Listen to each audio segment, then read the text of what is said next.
کیوں ضروری ہے؟ اللہ کے رسول کا حلیہ پہچاننا اس لیے ضروری ہے تاکہ ہم کفر و شرک سے محمد رسول اللہ. كتاب الشمائل المحمدية للإمام الترمذي رحمه الله تعالى. كان رسول الله صلى الله عليه وسلم ليس بالطويل البائن ولا بالقصير. حضرت عبداللہ بن عباس نے پکڑ لیا. تم نے خواب دیکھا؟ ہاں. اچھا بتاؤ اللہ کے رسول کا حلیہ کیسے تھا؟ یہ ہم پکڑیں گے شمائل کو پڑھنے کے بعد ہر دجال کو پکڑیں. ولا بالجعد القطط ولا بالسبط بعثه الله. بسم الله الرحمن الرحيم. إن الحمد لله نحمده ونستعينه ونستغفره ونعوذ بالله من شرور أنفسنا ومن سيئات أعمالنا. من يهده الله فلا مضل له ومن يضلله فلا هادي له وأشهد أن لا إله إلا الله وأشهد أن محمدا عبده ورسوله. يا أيها الذين آمنوا اتقوا الله حق تقاته ولا تموتن إلا وأنتم مسلمون. يا أيها الناس اتقوا ربكم الذي خلقكم من نفس واحدة وخلق منها زوجها وبث منهما رجالا كثيرا ونساء واتقوا الله الذي تساءلون به والأرحام إن الله كان عليكم رقيبا. يا أيها الذين آمنوا اتقوا الله وقولوا قولا سديدا يصلح لكم أعمالكم ويغفر لكم ذنوبكم ومن يطع الله ورسوله فقد فاز فوزا عظيما. أما بعد فإن خير الحديث كتاب الله وخير الهدي هدي محمد صلى الله عليه وسلم وشر الأمور محدثاتها وكل محدثة بدعة وكل بدعة ضلالة وكل ضلالة في النار. چلے اب اس کے بعد کا باب نمبر 21 باب ما جاء فی جلسۃ رسول اللہ صلی اللہ علیہ وسلم. یہاں سے امام ترمذی رحمۃ اللہ علیہ نبی علیہ السلام بیٹھتے کیسے تھے یہ اس امت کی خصوصیات ہے. آج دنیا میں کوئی قوم اور اپنے نبی کی لائی ہوئی کتاب کو محفوظ نہیں رکھ سکی. کم وقتوں نے بدل دیا. نبی کی سیرت اور نبی کا لایا ہوا پورا پیغام سنت انہوں نے تبدیل کر دے حفاظت نہیں کر سکے. الحمدللہ اس امت کا یہ کمال ہے کہ نبی علیہ السلام کی لائی ہوئی کتاب کی بھی حفاظت, آپ کی سنت اور سیرت کی حفاظت, یہاں تک کہ آپ کی جو زندگی تھی چلنے پھرنے کھانے پینے کی صحابہ نے اس کی بھی حفاظت کر لیا ہے. یہ اس امت کا بڑا کمال ہے اور اس امت ہی نے کیا. اس سے پہلے کسی امت نے اپنی نبی کے ساتھ یہ نہیں کر سکی کوئی امت. تو یہاں سے بتا رہے ہیں کہ نبی علیہ السلام چلتے کیسے تھے, بیٹھتے. آپ کے جلسہ مشیا کس کو کہتے ہیں؟ چلنے کو. اس سے پہلے باب جو تھا مشیا اور یہ جلسہ یعنی بیٹھنا. جلسہ کے معنی بیٹھنا اور جیم کے زیر کے ساتھ پڑھیں گے تو اس کی کیفیت کیا تھی بیٹھنے کی, اس کی صفت اور حیت بیان کرتے ہیں. امام ترمذی رحمۃ اللہ علیہ کہتے ہیں قال حدثنا عبد بن حمید. عبد بن حمید نے ہم سے حدیث بیان کیا. اور قال حدثنا عفان بن مسلم. عبد بن حمید روایت کرتے ہیں عفان بن مسلم سے. عفان بن مسلم کے بارے میں اس سے پہلے میں نے بتایا تھا, بڑے محدثین میں تھے, بغداد کے رہنے والے تھے. امام محمد بن حنبل جیسے لوگوں نے اخذ کیا ہے اور یہ اپنی ساری زندگی حدیث کی نشر و اشاعت اور اس کی تعلیم و تدریس میں وقف کر رکھا تھا. ان دینی خدمات کو دیکھ کر کے ہارون رشید کے زمانے سے بیت المال سے ان کو 500 کا وظیفہ مقرر تھا تاکہ آزادی کے ساتھ دین کی خدمت کر سکیں. الحمدللہ ہم دیکھتے ہیں ہمیشہ ہمارے مسلم حکام جن کو ذرا سے دین کی محبت تھی انہوں نے ہمیشہ اپنے ہاں علماء کو اس طرح سے نوازا ہے. علماء کو باقاعدہ کفالت کر کے دین کی خدمت کے لیے ان کو وقف کر دیتے ہیں. اور اگر آج دنیا میں کہیں کسی ملک کو دیکھنا ہو اس سلسلے میں تو آج سعودیہ کی گورنمنٹ کو دیکھ لیں.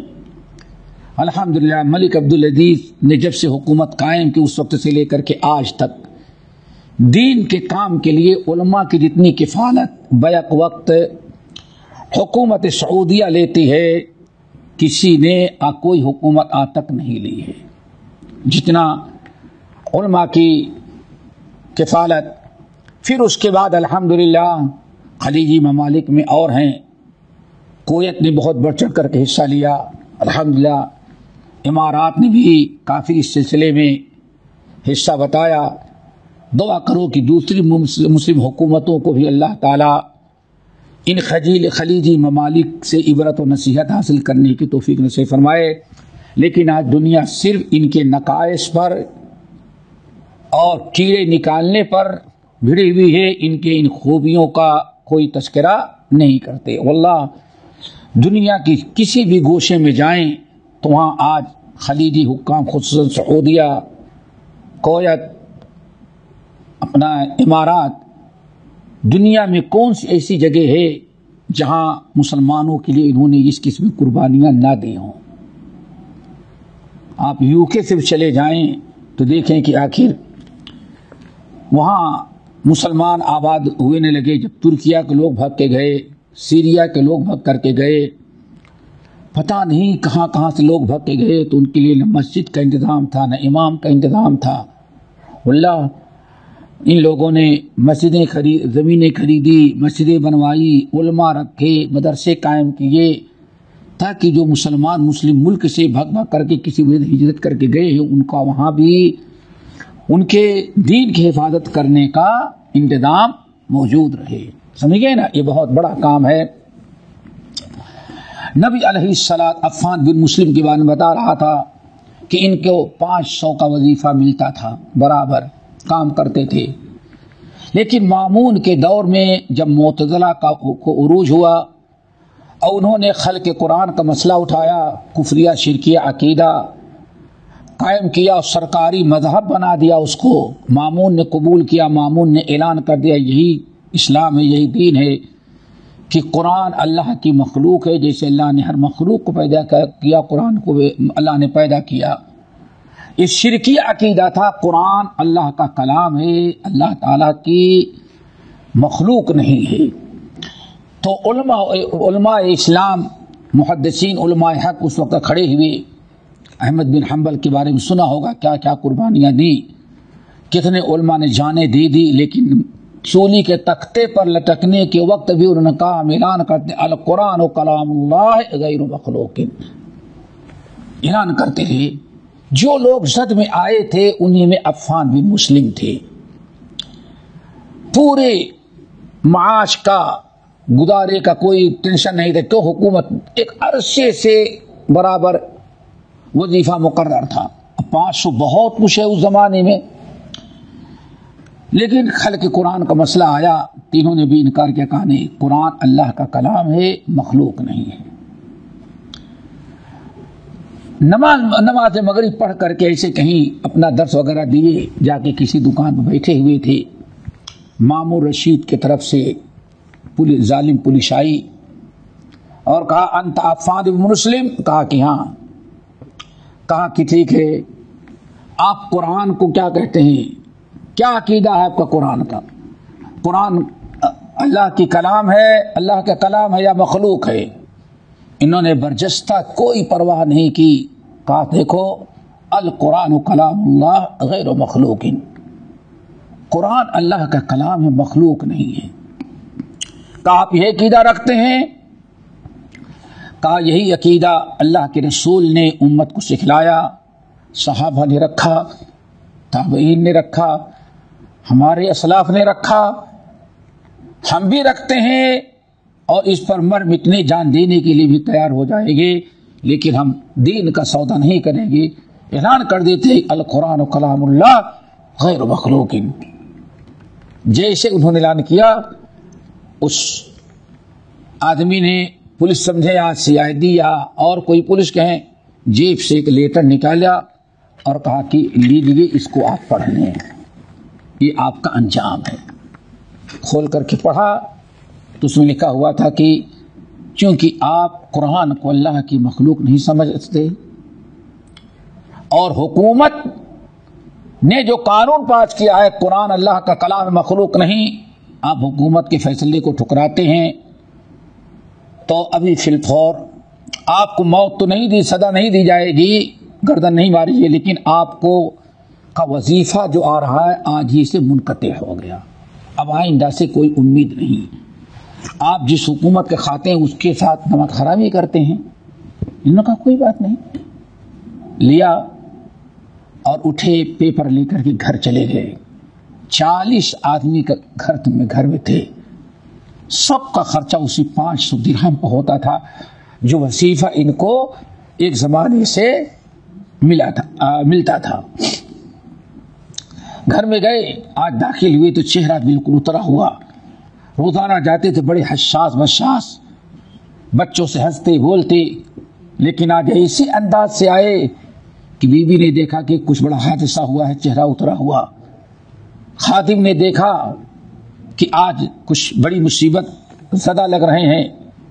بچوں نے تو بات ہی نہیں کی, حیرت میں سب یہ سیدھے اپنے کمرے میں جا کر کے بیٹھ گئے اندر, کسی سے کوئی بات نہیں کہی.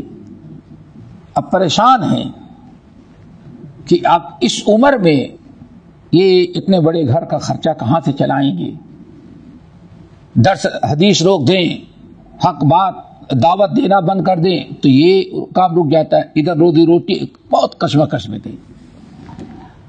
پورے گھر والے پریشان کہ آخر کیا ہے, اس حالت میں آج کیوں آئے ہوئے ہیں, یہ ایسی حالت میں تو کبھی نہیں آتے اتنا پریشان, اتنی پریشانی کیا آ گئی بتا بھی نہیں رہے.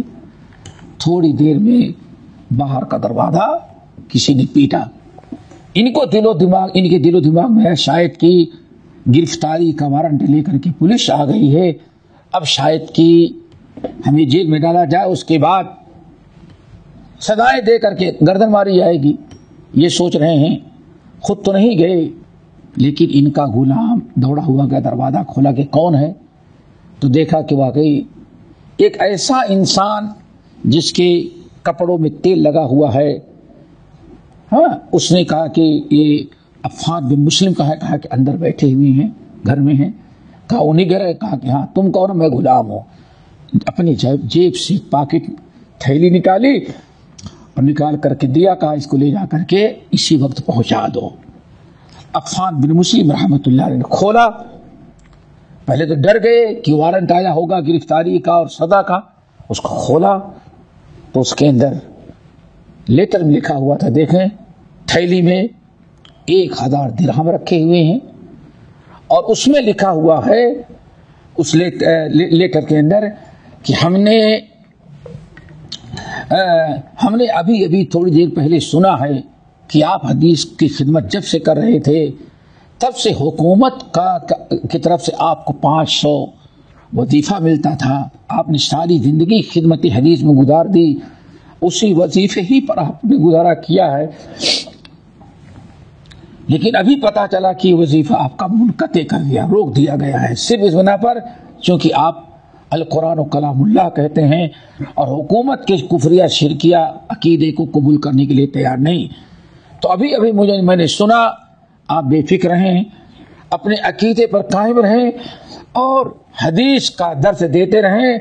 انشاءاللہ آج سے اس نے بند کیا, ہم نے مہینہ پورا ہونے کا نہیں دیکھا, اس نے 500 بند کیا, ہم نے آج ہی سے 1000 آپ کے لیے وظیفہ جاری کر دیا ہے. آپ اطمینان کے ساتھ دین کا کام کرتے رہے اور اس عقیدے پر قائم رہے. غلام کہتا ہے ہم نے تو یہ کہا اور گھر والے آ گئے, تو اس لیٹر کو پڑھنے کے بعد ہمارے عفان بن مسلم رحمۃ اللہ علیہ نے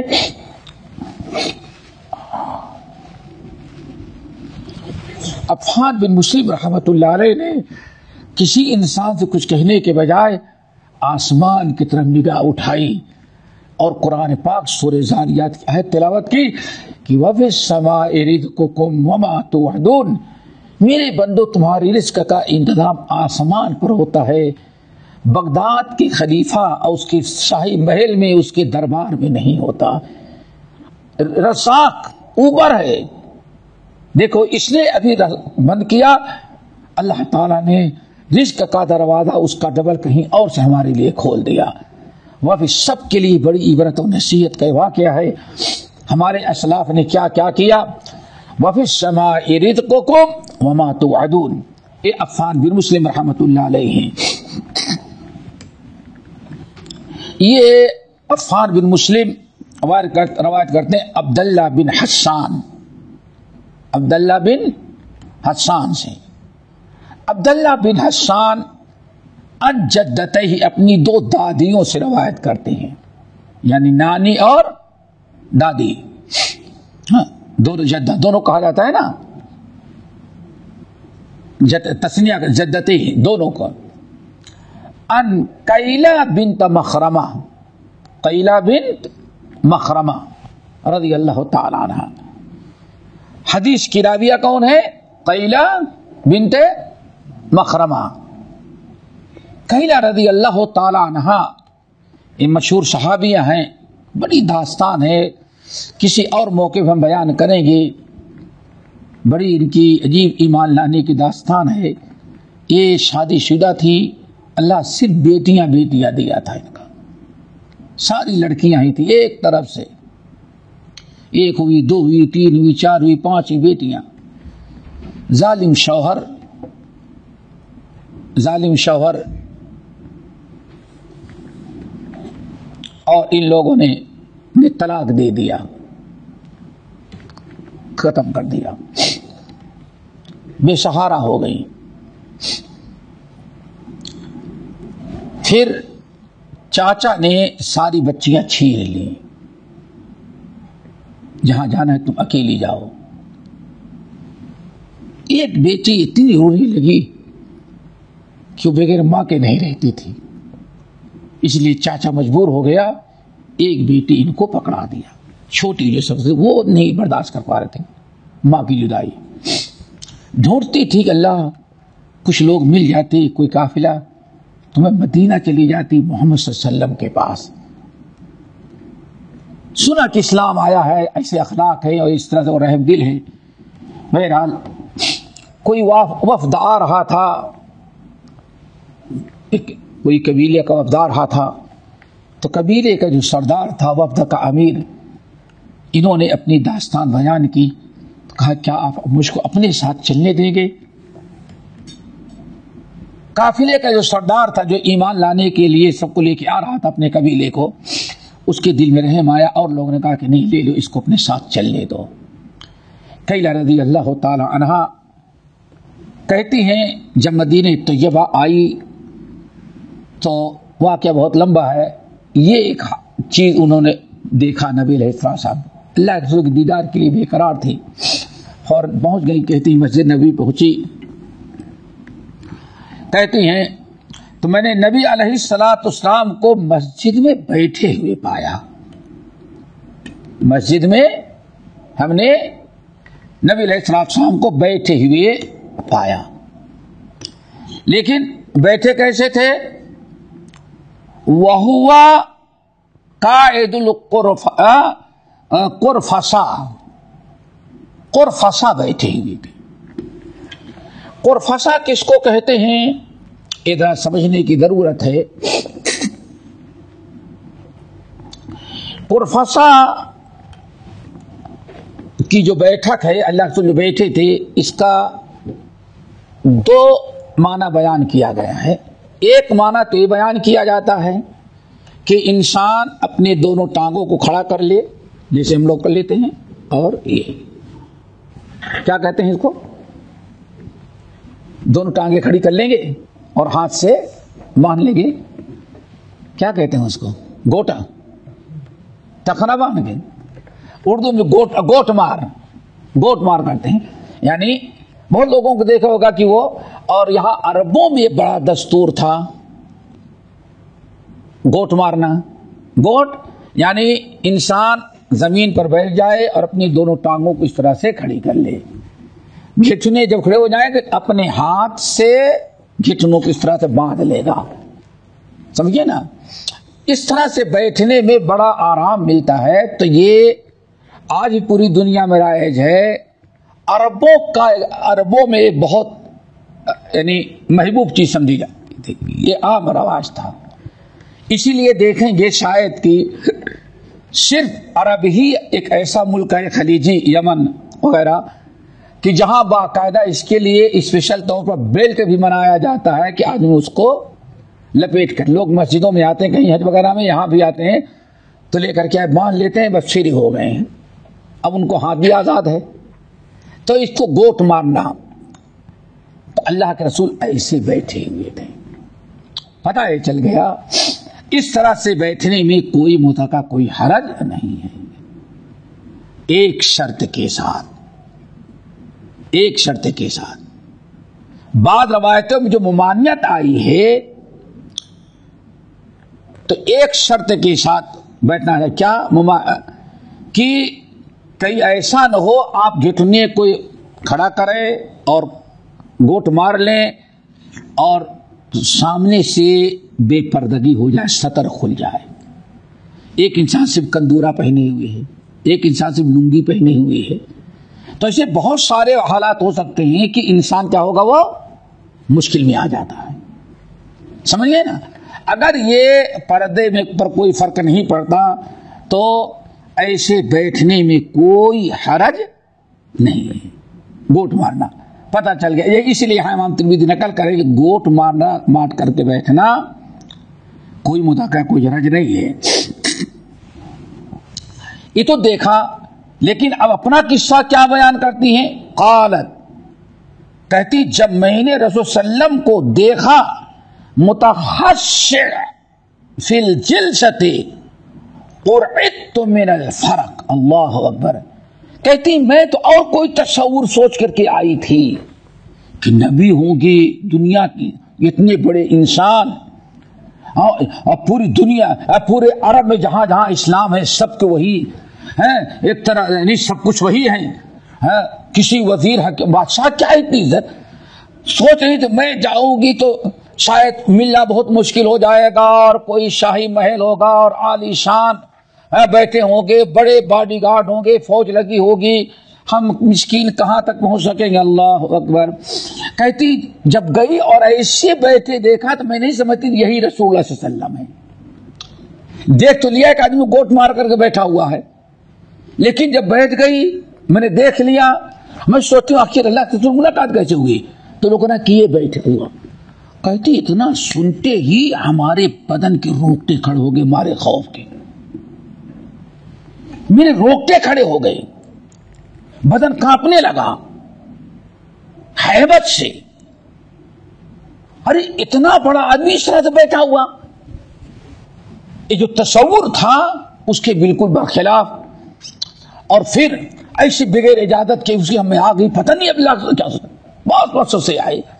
لیکن نبی علیہ السلام نے اطمینان دیا، لوگوں نے ان کو حوصلہ افزائی کی، بات خاموش ہو گئی. پھر اس کے بعد بڑی طویل داستان ہے. انہوں نے کچھ مانگا تو نبی علیہ السلام ان کو جائیداد وغیرہ بھی الحمدللہ دے دیا تھا، جس سے اپنی عزت کے ساتھ بڑی خوبصورتی سی زندگی انہوں نے گزار لیا. چلو،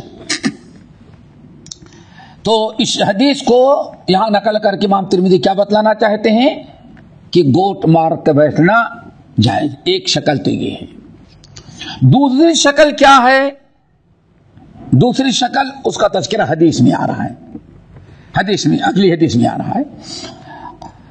امام ترمذی کہتے ہیں حدثنا سعید بن عبد الرحمن المخزومی، ہم سے حدیث بیان کیا سعید بن عبد الرحمن المخزومی، اور ان کے علاوہ بہت سارے مشائخ نے، سبوں نے کہا ہم سے حدیث بیان کیا سفیان نے، اور سفیان کہتے ہیں زہری نے روایت کیا. ان عباد بن تمیم ان عمہ، عباد بن تمیم اپنے چچا سے روایت کرتے ہیں. اب چچا سے روایت کرتے ہیں. چچا کون ہے؟ ان کے چچا مشہور صحابی صاحب الاذان عبداللہ ابن زید ابن عاصم ہیں. کون ہے؟ زید بن عاصم، عبداللہ بن زید بن عاصم المازنی ہیں، صاحب الاذان. اور ماشاءاللہ یہ صاحب الاذان ان کو کیوں کہتے ہیں؟ عبداللہ ابن زید ابن زید المازنی، ان کو صاحب الاذان اس لیے کہتے ہیں کہ نبی علیہ السلام مدینہ طیبہ جب ہجرت کر کے آئے، با جماعت نماز کا اللہ تعالی نے جب حکم دیا تو با جماعت نماز تو ہونے لگی، لیکن اس وقت نہ گھڑی تھی نہ اس طرح سے ٹائم معلوم کرنے کوئی ذریعہ تھا. جماعت لوگوں کی بہت زیادہ چھوٹ جاتی تھی، پتہ ہی نہیں چلتا تھا کب نماز کا وقت ہو گیا ہے اتنا معلوم، لیکن کب پڑھی جائے گی معلوم نہیں، تو بہت سارے لوگوں کی جماعت چھوٹ جاتی تھی. جو ادھر ادھر کے بتا دیا گیا وہی. نبی علیہ السلام بہت زیادہ پریشان تھے، تو آپ نے مسجد نبوی میں صحابہ کرام رضوان اللہ علیہم اجمعین کو بلایا اور ایک میٹنگ کی کہ نماز کے اعلان کے لیے کہ لوگوں کو پتہ چل جائے کہ نماز کا وقت ہو گیا، کچھ ہمیں کرنا چاہیے. ہر آدمی اپنی اپنی رائے دینے لگا. کسی نے رائے دی کہ سب سے اچھا ہے، اور اسی پر بات کسی نے رائے دیا کہ ایسا کریں بانسری رکھی جائے اور اذان کا وقت ہو تو بانسری بجا دی جائے گی، کیونکہ اس کی آواز دور تک جاتی ہے. کچھ لوگوں نے یہ کہا. اللہ رسول نے انکار، یہ کیا گانا باجا؟ کچھ لوگوں نے کہا جیسے اسکولوں کے اندر یا ہمارے ملکوں میں ریلوے اسٹیشن پر پہلے ایک باندھ دیا جاتا تھا لوہے، اور ایک لوہے کا ڈنڈا رکھ دیا تھا، ٹرین آنی ہو تو اس کو پیٹتا تھا ٹن ٹن ٹن.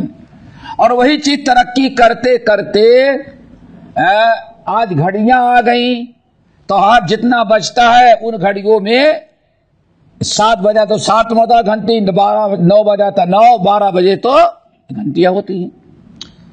تو اس طرح سے کہا گھنٹی بجائی جائے.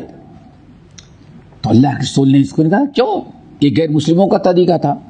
کئی چیزیں ہوئی، آخر میں بات یہ آئی کہ بھائی آگ اکٹھا کی جائے،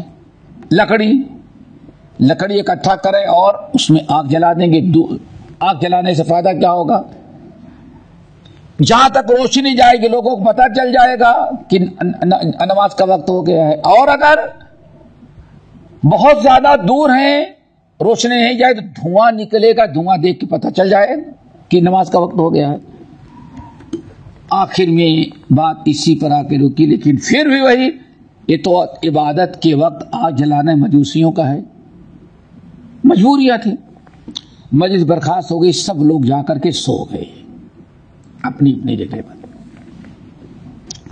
رات کو جب سوئے تو سونے والوں میں عبداللہ ابن زید ابن عاصم، یہ صاحب الاذان جو ہیں یہ تھے.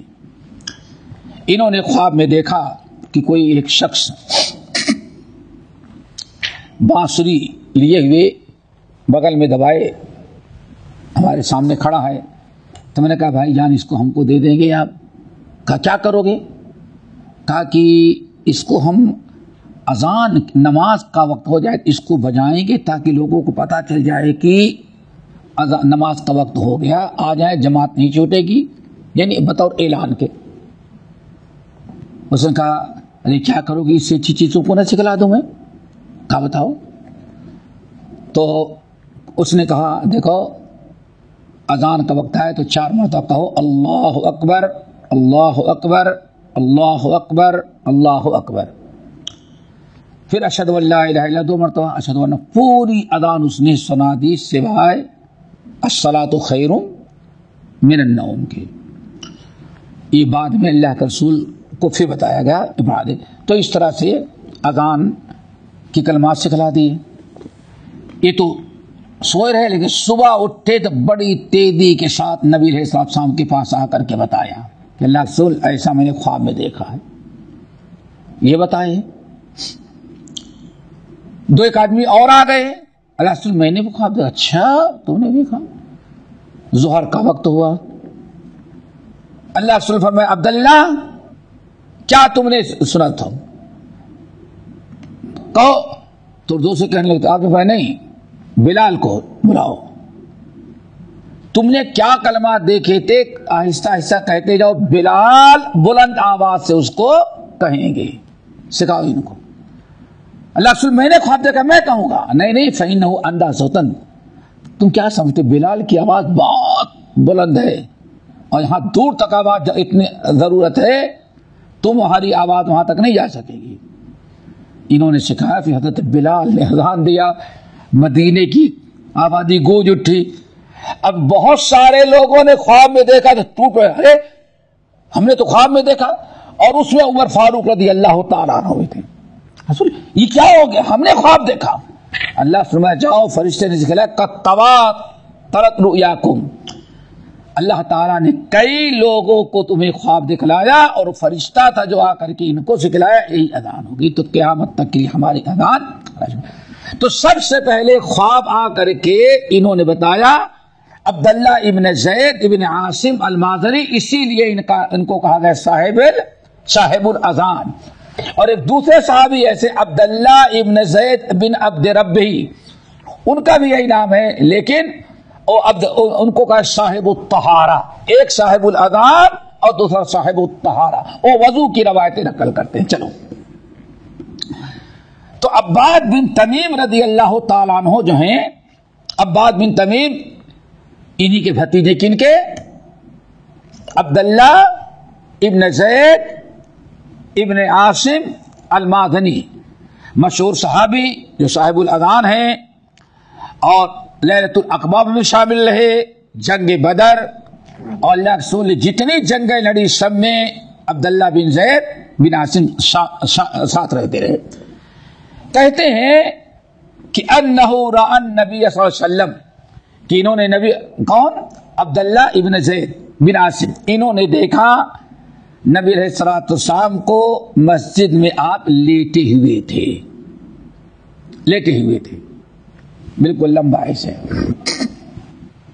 مستلقین، سر کے بل لیٹے ہوئے تھے. واضعا احدى رجليه على الاخرى، ایسے لمبی لیٹے ہوئے تھے اور آپ اپنے ایک پیر کو دوسرے پیر پر رکھے ہوئے تھے. یہ پیر پر ایک پیر، آدمی جب چت لیٹتا ہے تو ایک پیر کو دوسرے پیر پر جب رکھتا ہے تو عام طور پر دو شکلیں ہوتی ہیں اور سب کو تجربہ، سب لیتے ہوں گے. ایک تو یہ ہوتی ہے آدمی لیٹا ہوا ہے، لیٹے لیٹے آرام کے لیے اپنا ایک پیر سمیٹ کر کے اسے کھڑا کر لیتا ہے، ٹھیک ہے نا، اور دوسرا اس پر رکھ دیتا ہے. ایک تو یہ لیٹنے کا انداز ہے. نبی علیہ السلام ایسے بھی لیتے رہے ہوں گے.